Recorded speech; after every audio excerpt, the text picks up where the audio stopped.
Come closer to the fire. Settle in. Lie back. Let the night hold you in its arms. Rest your head on the pillow and let your body grow heavy. Let your thoughts slow down like the tide leaving the shore. Close your eyes and listen to the wind in the palms. I want to share a story tonight, a memory, or maybe it's closer to a dream.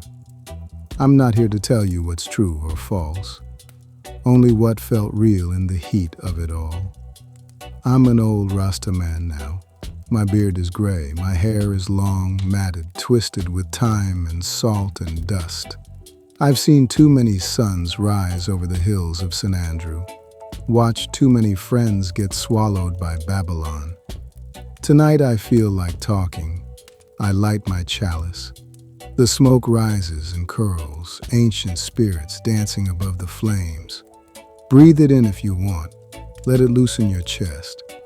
Let it calm your mind. Where we're going is Kingston, but not the Kingston you see on postcards. I want you to see it the way I did when I was young, dirty, alive, sacred, profane, beautiful, dangerous. The city was a riddle with no answer. Corrugated metal roofs sizzling under a merciless sun, alleyways lined with graffiti, black stars, lions of Judah, red, gold, and green flags.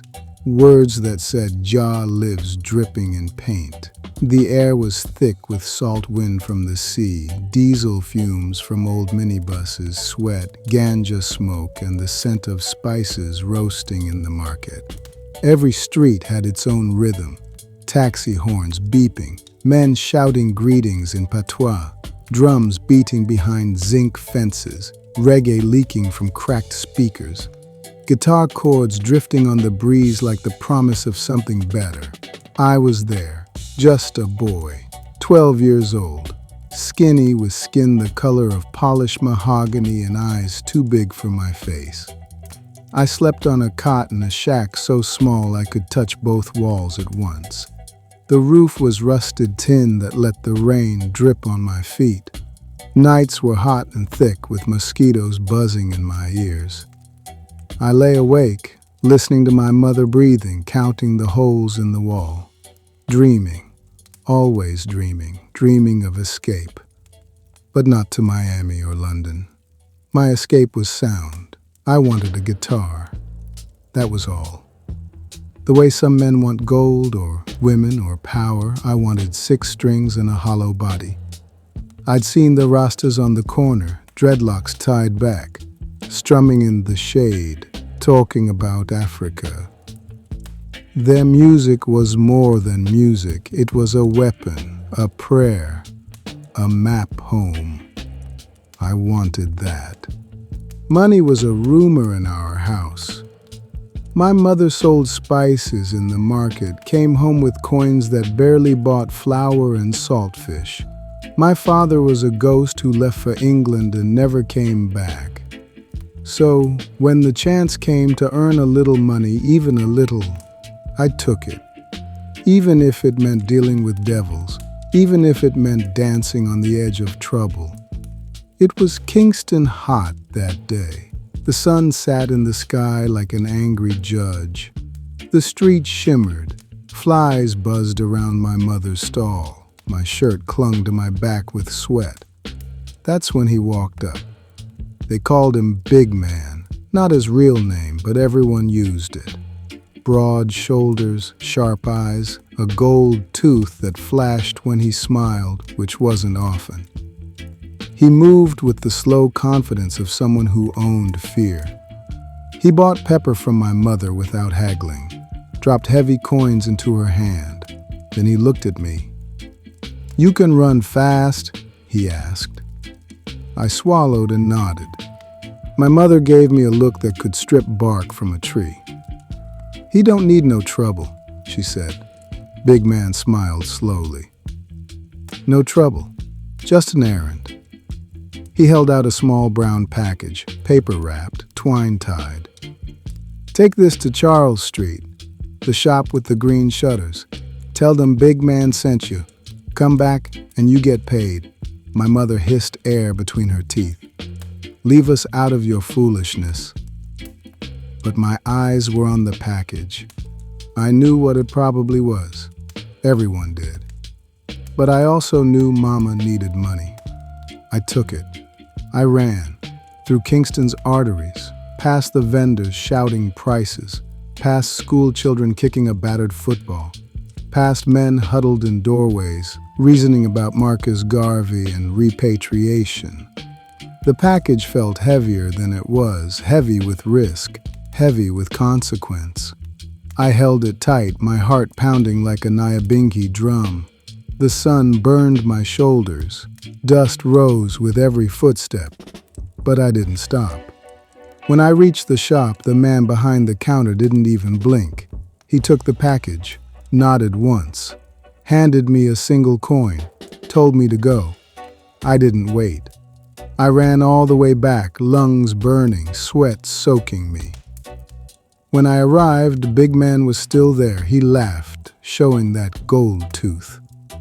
"Good boy," he said. He tossed me a few more coins, then he leaned in close so only I could hear. "You did well. Come by my shop tomorrow. You can pick anything you want." My heart stopped. Anything. I didn't sleep that night. The wind rattled the tin roof. Dogs barked in the distance. Somewhere far off, a siren wailed and died away. But I lay on my cot, staring at the ceiling, imagining my fingers on strings, imagining the sound, the power, the freedom. When dawn broke, I didn't even wait for breakfast. I ran.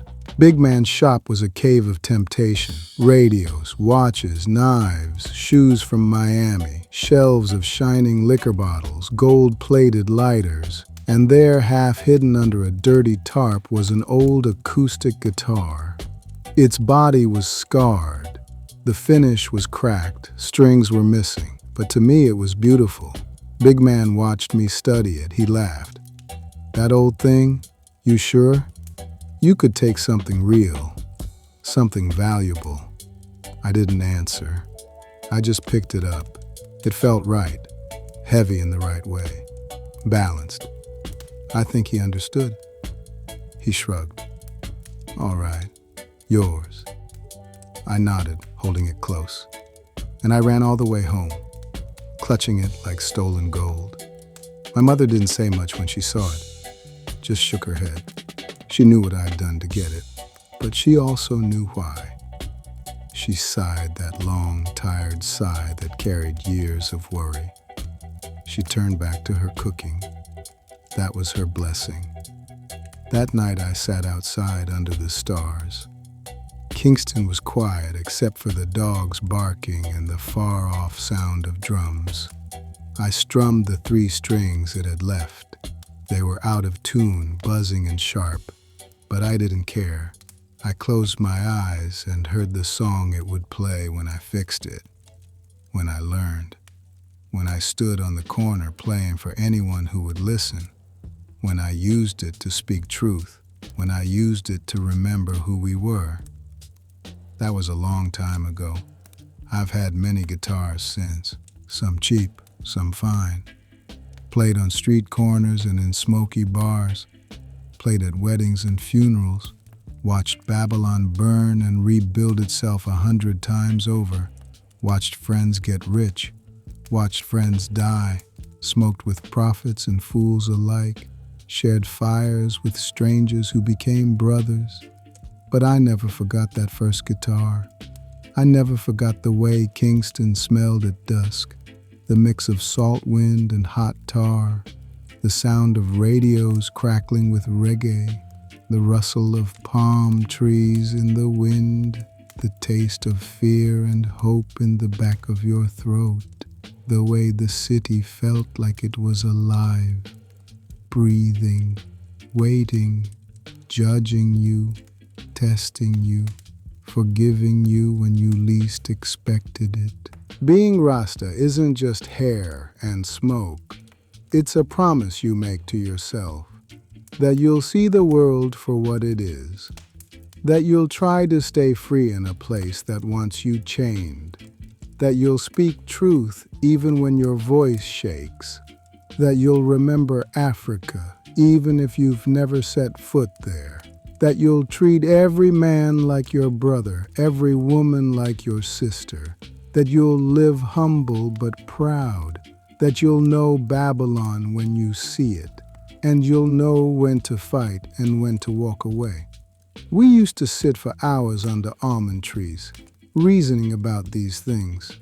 About Selassie, about Zan, about Marcus Garvey's ships, about how music was our ship, how the drum was our heartbeat, how the bass was our foundation, how the guitar was our voice, how the smoke was our prayer, how the fire was our truth. Now I'm old. My back aches when I bend, my knees crack when I stand, my eyes aren't what they were. But my mind is clear, clearer than it's ever been. I remember things I thought I'd forgotten. Faces, names, songs, promises, mistakes, victories, losses. That guitar, always that guitar. People think getting old is just losing things, but you also gain things. Perspective, patience, the ability to see the long road behind you and smile, even at the parts that hurt. The freedom to speak without fear, the right to tell your story the way you want, even if no one's listening, especially then. So that's my story. How a skinny 12-year-old boy got his first guitar, not from a shop, not as a gift, but as payment for running someone else's risk. A deal with a devil who wasn't all bad. A lesson in what this city is, what this life is. Nothing free, nothing guaranteed. But sometimes you get exactly what you need, if you're willing to pay the price. Kingston made me. It broke me. It built me back up. It taught me to love with my eyes open, to laugh even when I'm bleeding, to sing even when I'm crying, to fight when I have to walk away when I can, to keep my head high no matter how low the world tries to push it. I don't regret that day, not the fear, not the sweat, not the lies I had to tell myself to sleep at night, because that guitar saved me.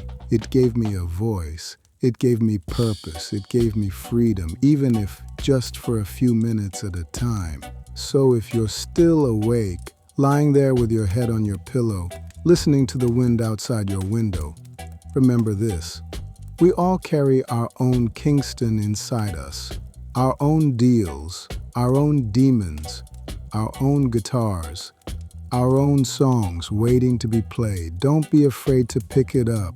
Don't be afraid to sing, even if your voice shakes, even if the strings are broken, even if no one listens, because that's all any of us can do.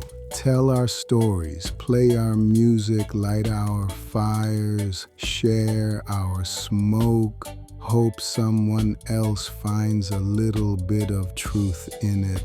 Hope someone else feels a little less alone. Good night, Selah, rest easy, dream well.